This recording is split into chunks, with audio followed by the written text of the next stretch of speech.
وَتَرَكْنَا بَعْضَهُمْ يَوْمَئِذٍ يَمُوجُ فِي بَعْضٍ، اور ہم ان میں سے بعض کو، یعنی جو یاجوج ماجوج ہیں ان میں سے بعض کو، یومئذ جس دن ایسا ہوگا، جس دن اللہ کا وعدہ آئے گا اور یہ دیوار ٹوٹے گی،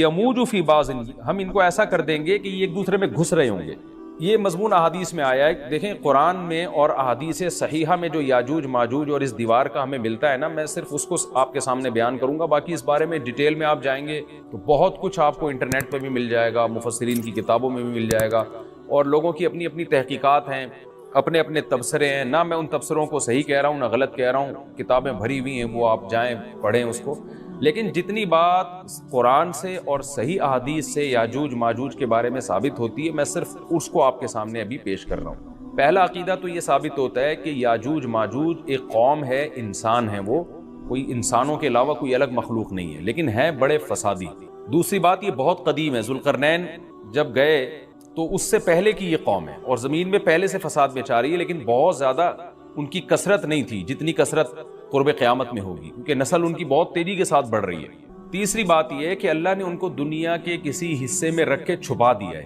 چھپایا اس لیے ہے کہ ان کے ظاہر ہونے کا ایک ٹائم ہے، اور وہ ہے حضرت عیسیٰ علیہ السلام کا دور۔ حضرت عیسیٰ ابن مریم کے دور میں یاجوج ماجوج ظاہر ہوں گے، تو اسی کو آپ چوتھا پوائنٹ بھی کہہ سکتے ہیں۔ تیسرا پوائنٹ کیا ہو گیا کہ ان کو چھپا دیا گیا ہے، لہذا یہ جو لوگ کہتے ہیں نا یاجوج ماجوج دریافت ہو گئے، فلاں جگہ ہے فلاں جگہ ہے، تو بھائی ہمیں جب ایک چیز چھپا دی گئی ہے اور ایک ٹائم بتا دیا گیا ہے کہ اس ٹائم پہ ظاہر ہوں گے، تو اس سے پہلے وہ دریافت ہو ہی نہیں سکتے۔ پہلے دریافت ہو گئے تو اس کا مطلب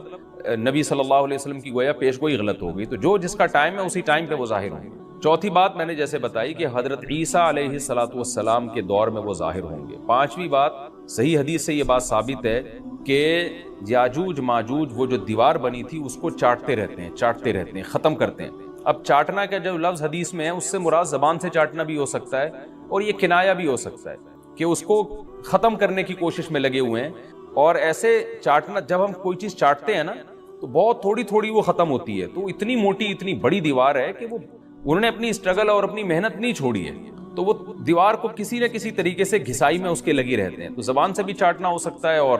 کسی اور طریقے سے اس کو ختم کرنے کی کوشش بھی مراد ہو سکتی ہے۔ اور حدیث میں آتا ہے کہ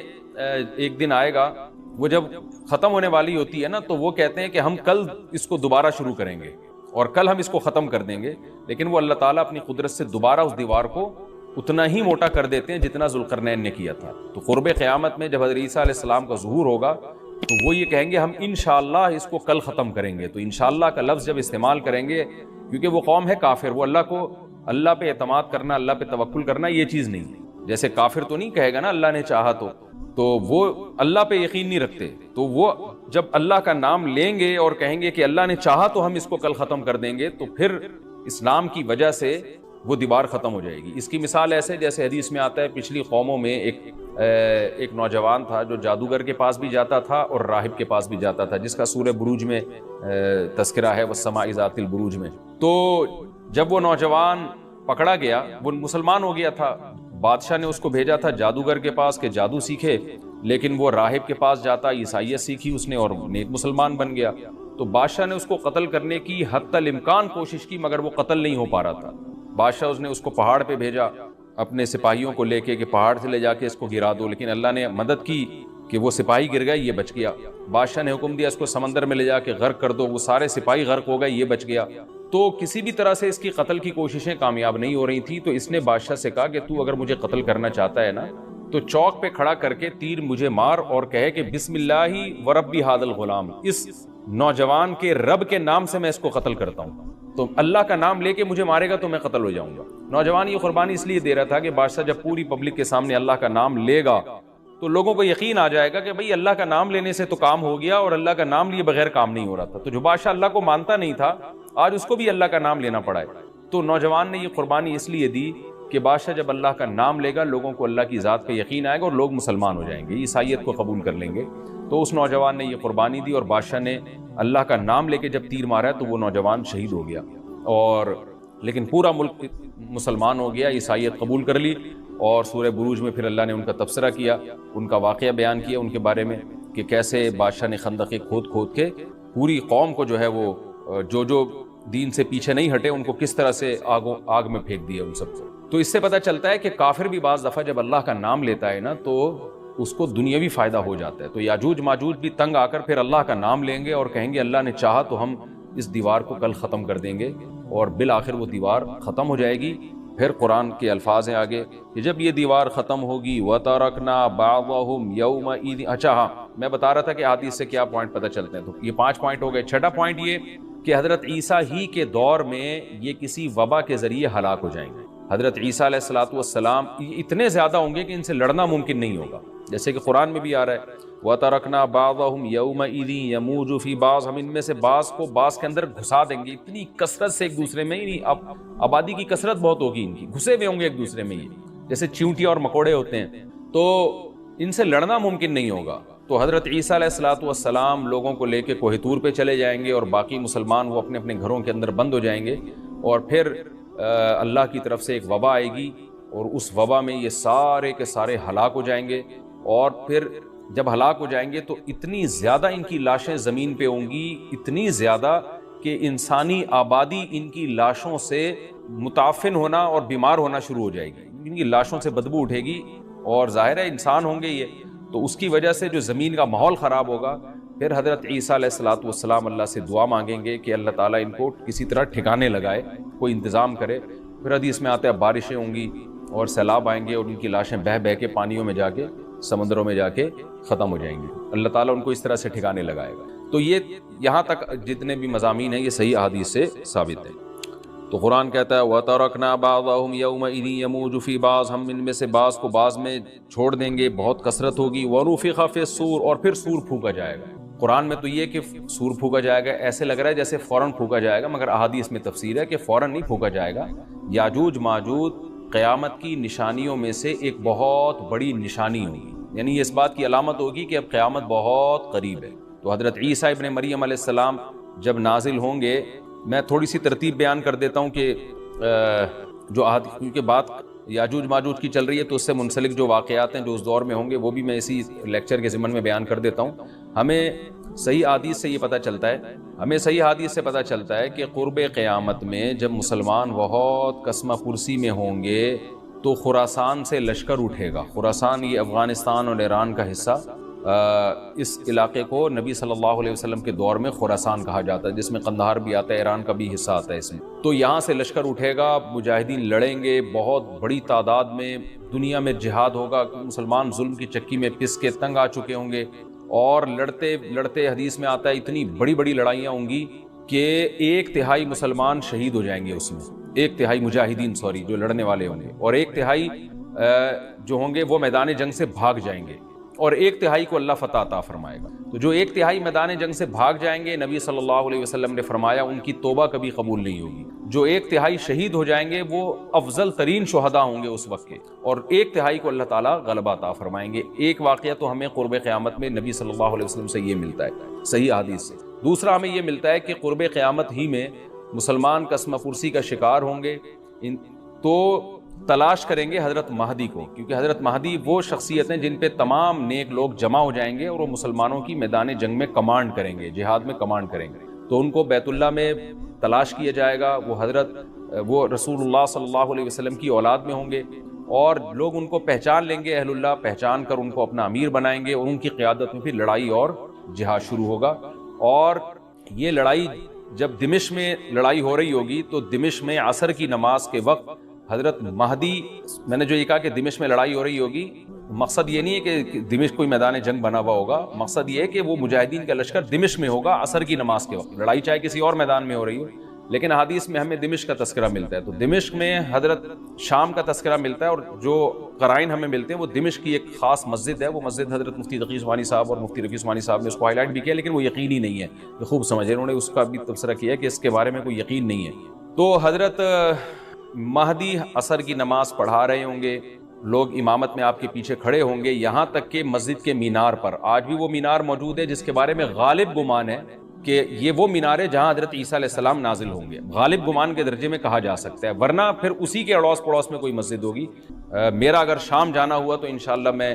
ارادہ ہے کہ میں ولاگ میں اس مسجد کا بھی تذکرہ کروں گا, اس جگہ کا بھی تذکرہ کروں گا. لیکن میں پہلے یہ بات بتا دوں کہ وہ 100% یقینی نہیں ہے. ایسا نہ ہو کہ اس مسجد کے مینار پہ چڑھ کے لوگ جو ہے وہ اس کے کوئی مینار کو ہی چاٹنا شروع کر دیں تبرک کے طور پہ. تو عصر کی نماز کا ٹائم ہوگا، حضرت عیسیٰ ابن مریم علیہ الصلاۃ والسلام فرشتوں کے کندھوں پہ ہاتھ رکھ کے نیچے اتریں گے نماز کے ٹائم پہ، یعنی آسمان سے مینار تک آئیں گے اور پھر مینار سے آپ کے لیے سیڑھیاں لگائی جائیں گی، سیڑھیوں کے ذریعے مینار سے نیچے اتریں گے اور لوگ ان کو پہچان لیں گے۔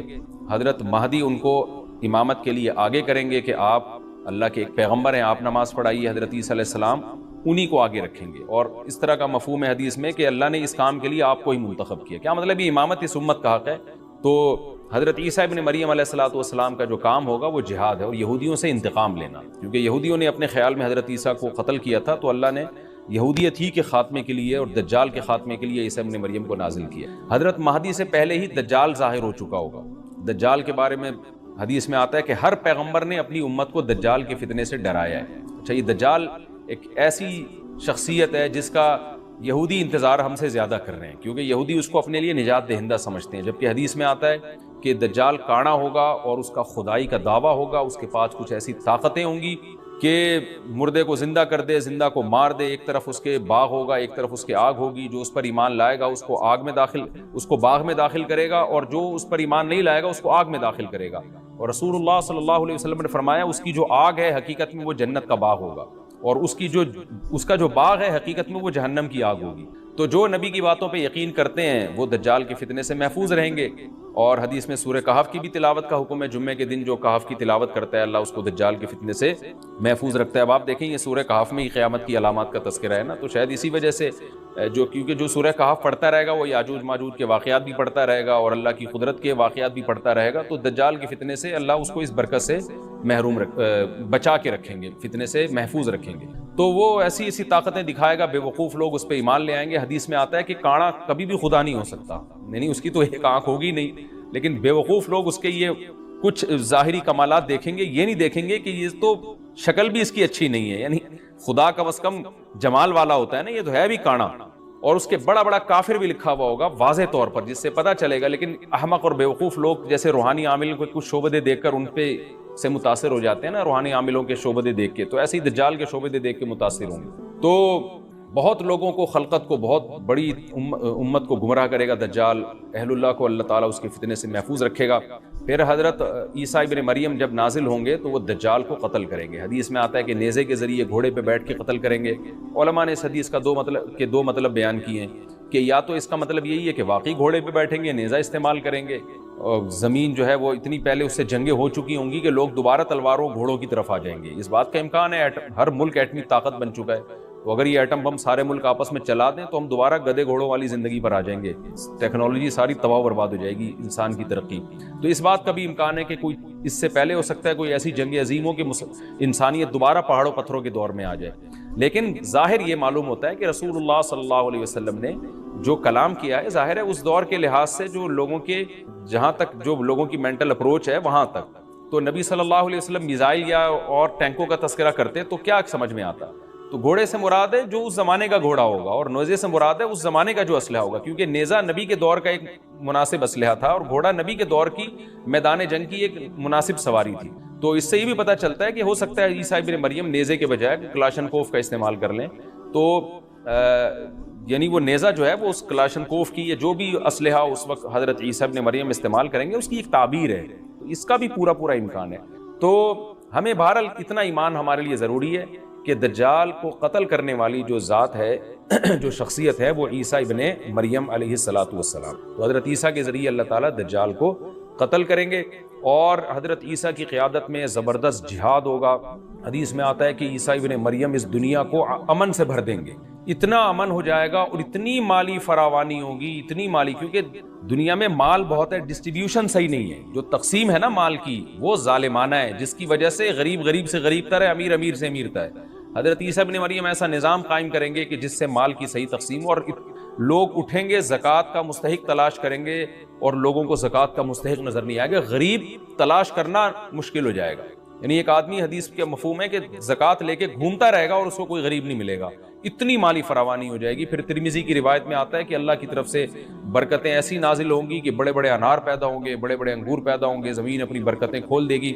اور حضرت عیسیٰ علیہ السلام خنزیر کو بھی دنیا سے ختم کر دیں گے، خنزیر کی نسل کو ختم کر دیا جائے گا، وَيَضَعُ الْجِزْيَةَ، اور جزیہ کا نظام ختم، اما الاسلام و اما السیف، یا تو تلوار یا اسلام، اس کے علاوہ نہیں۔ تو نبی صلی اللہ علیہ وسلم کو اللہ نے جس مقصد کے لیے دنیا میں بھیجا تھا، اس مقصد کی جو تکمیل ہے وہ عیسیٰ ابن مریم کے ذریعے۔ باقی اس میں حکمتیں کیا ہیں، اس پر میرے الگ سے بیانات موجود ہیں کہ اللہ نے حضرت عیسیٰ ابن مریم کا انتخاب کیوں کیا اس کام کی تکمیل کے لیے، اسی امت میں کوئی کیوں منتخب نہیں کر لیا، یا یہ کہ پیغمبر صلی اللہ علیہ وسلم ہی کے ذریعے پوری دنیا میں اسلام کو غالب کر دیا جاتا، اس میں کیا حکمتیں ہیں، اس پر میرے الگ سے بیانات موجود ہیں۔ ابھی تو میں کوشش کرتا ہوں کہ تفسیر سے میں جو ٹو دا پوائنٹ بات ہے اس سے یہاں اس لیکچر میں نہ ہٹوں۔ تو اسی وقت حضرت عیسیٰ ابن مریم اس کو یاجوج ماجوج کو قتل کریں گے اور دنیا انصاف سے بھر جائے گی، اور اللہ تعالیٰ نے جو پیغمبروں کو دنیا میں بھیجا تھا اس کا مقصد کیفیت اور کمیت دونوں لحاظ سے حاصل ہو جائے گا۔ اس کے بعد پھر آہستہ آہستہ دنیا میں زوال شروع ہوگا، اور پھر جب پوری دنیا کے لوگ زوال کا شکار ہوتے ہوتے کفر کی طرف جائیں گے، گناہوں کی طرف، اور حدیث میں آتا ہے جب تک ایک شخص بھی اللہ کا نام لینے والا ہوگا اس دنیا پر قیامت نہیں آئے گی، یہاں تک کہ آخری شخص جب دنیا سے اٹھے گا جو اللہ کا نام لیا کرتا تھا، اس کے بعد اللہ تعالیٰ سور پھونکیں گے، جبریل کو حکم دیں گے سور پھونکنے کا، اور اس دنیا کو تباہ و برباد کر دیا جائے گا۔ تو آگے قرآن کہتا ہے وَنُفِخَ فِي الصُّورِ، اور پھر سور میں پھونکا جائے گا، فَجَمَعْنَاهُمْ جَمْعًا، پھر ہم ان تمام انسانوں کو جمع کر دیں گے، وَعَرَضْنَا جَهَنَّمَ يَوْمَئِذٍ لِّلْكَافِرِينَ عَرْضًا، اور قیامت کے دن ہم جہنم کو یومئذ، جس دن ایسا ہوگا یعنی جس دن سور پھونکا جائے گا، یہ دوسرا سور مراد ہے، للکافرین عرضا، کافروں کے سامنے پیش کر دیں گے، الذین کانت اعینہم فی غطاء عن ذکری، یہ وہ لوگ ہیں جن کی آنکھیں میری یاد سے پردے میں پڑی ہوئی تھی، یعنی میری یاد کی چیزیں ان کو نظر ہی نہیں آتی تھی، غفلت میں پڑی ہوئی تھی جن کی آنکھیں، وکانوا لا یستطیعون سمعا، اور یہ سننے کی صلاحیت بھی نہیں رکھتے، نہ حق بات سنتے تھے نہ حق دیکھتے تھے، بس اپنے خواہشات کی جو چیزیں ہیں وہ ان کو اچھی لگتی تھیں اور وہی ان کو سمجھ میں آتی تھی۔ تو یہ ہمارا رکوع الحمدللہ کمپلیٹ ہو گیا۔ اس رکوع میں ہمیں بہت سارے اسباق ملتے ہیں، میں نمبر وار اس کو مختصراً بیان کر دیتا ہوں۔ پہلی بات تو یہ کہ دیکھیں اللہ تعالیٰ نے کیسے کیسے بادشاہ دنیا میں بھیجے ہیں، اور کتنے پاورفل بادشاہ۔ حضرت ذوالقرنین کا نام ہی قرن والا، دو کناروں والا، زمین کہ بہت بڑے حصے کو حضرت ذوالقرنین نے فتح کیا، اور اللہ کے نیک بندے کیسے اللہ کے راستے میں لڑتے رہے ہیں۔ تو یہ جو لوگ بیٹھ جاتے ہیں نا بس عبادت کرو اور لڑائی وڑائی اسلام میں ہے ہی نہیں، یہ دنیا میں کوئی بھی عقل مند اس نظریے کا حامی نہیں ہوگا۔ تو طاقت اور قوت کی اسلام میں بہت زیادہ اہمیت ہے۔ اس سے ہمیں یہ بھی پتہ چلتا ہے کہ اپنے ملک کی، خاص طور پر اسلامی ملک کی جو فوجی قوتیں ہیں، جو فوجی طاقتیں ہیں، ان کی ہمیں قدر کرنی چاہیے، کیونکہ اگر کوئی بھی ملک عسکری لحاظ سے کمزور ہو جائے، کیونکہ اللہ تعالیٰ تو جو عسکری لحاظ سے طاقتور قومیں تھیں اللہ نے ان کا کتنا تذکرہ کیا، ہاں وہ اللہ کے باغی نہ ہوں۔ تو اسلامی ملک میں کوئی بھی اسلامی کنٹری ہے، چاہے سعودی عرب ہے، چاہے پاکستان ہے، چاہے ترکی ہے، کوئی بھی اسلامی کنٹری ہے، اس کی فوج کی قدر کرنی چاہیے، کیونکہ اسی کی وجہ سے ملک کا بارڈر محفوظ ہوتا ہے۔ اگر مسلمان عسکری لحاظ سے کمزور ہونا شروع ہو جائیں تو کافر ہمیں گاجر مولی کی طرح کاٹنا شروع کر دیں، اسلام دشمن قوتیں ہمیں کھا جائیں، ختم کر دیں ہمیں کھا کے۔ تو نیک قوتوں کو اپنی بقا کے لیے ہمیشہ سے ایک اسلحے کی اور طاقت کی ضرورت رہتی ہے، اس کی اہمیت اسلام میں بہت زیادہ ہے۔ موسیٰ علیہ السلام کے بعد کتنے بڑے بڑے جنگی کمانڈر پیدا ہوئے، ذوالقرنین کا اللہ نے کیسا تذکرہ کیا۔ ذوالقرنین کی عبادت کا کہیں بھی تذکرہ نہیں، حالانکہ وہ بڑے عبادت گزار بھی تھے۔ داؤد علیہ السلام کی عبادت کا تذکرہ بھی ہے، ان کی تلوار اور طاقت کا تذکرہ بھی ہے۔ تو اللہ تعالیٰ جہاں عبادت کا تذکرہ کرتے ہیں تو طاقت اور قوت کا بھی تذکرہ کرتے ہیں۔ اس سے عسکری لحاظ سے اپنے آپ کو مضبوط کرنے کی اہمیت کا ہمیں پتہ چلتا ہے کہ اسلام میں اس کی بڑی اہمیت ہے۔ کسی بھی اسلامی ملک کی فوج کا مورال کسی بھی لحاظ سے ڈاؤن نہیں ہونا چاہیے، اور عسکری لحاظ سے وہ کسی بھی لحاظ سے کمزور نہیں ہونی چاہیے، اور اس کو چاہیے کہ اعدوا لهم ما استطعتم من قوہ پر عمل کرے۔ قرآن کہہ رہا ہے روز بروز اپنی طاقت اور قوت میں اضافہ کرنے کی کوشش کرو، اس سے مسلم قوم کو کبھی بھی غافل نہیں ہونا چاہیے، اور کوئی بھی ایسا کام جس سے مسلمان قوتیں اور طاقتیں کمزور ہونا شروع ہو جائیں، اس کام سے ہمیں بچنا چاہیے۔ دوسری بات ہمیں یہ پتہ چلی کہ اللہ تعالیٰ نے اہل اسلام کے ذمے پوری دنیا کی ذمہ داری لگائی ہے، کسی ایک ملک کی نہیں۔ جتنے بھی پیغمبر آئے ہیں جب وہ دنیا فتح کرنا شروع کی ہے تو کہیں رکے نہیں ہیں وہ کہ بھئی یہاں تک، اس سے آگے نہیں جانا. ان کی صلاحیت ہی ختم ہو گئی ہو، وسائل ہی ختم ہو گئے ہو تو الگ بات ہے. تو پوری دنیا ہے جس میں اللہ کے دین کو غالب کرنا ہے. اب اس کا طریقہ کیا ہوگا؟ ظاہر ہے جو جس زمانے میں سوٹیبل طریقہ ہو وہ اختیار کیا جائے گا. تو حضرت ذوالقرنین پہلے انتہائی مشرق کی طرف گئے ہیں جہاں سورج نکلتا ہے، تو وہاں سے جہاں سے آبادی شروع ہو رہی ہے، اور ان کا خیال تھا کہ اب آگے آبادی نہیں ہے تو پھر جا کے اسٹاپ کیا ہے. مغرب میں بھی ایسے ہی، شمال میں بھی ایسے ہی. تو ہمیں جب دیکھتے ہیں کہ جب صحابہ کرام نے دنیا فتح کرنا شروع کی ہے تو ہمیں مسلمان کمانڈروں میں بھی ایسے واقعات ملتے ہیں کہ وہ علاقے فتح کرتے کرتے سمندر کے کنارے پہنچے اور انہوں نے سمندر کو دیکھ کے کہا کہ تیرے آگے بھی آبادی ہوتی نا تو ہم اللہ کا کلمہ وہاں بھی بلند کرتے. یہ دور تھا مسلمانوں کا، اور یہ عیسیٰ ابن مریم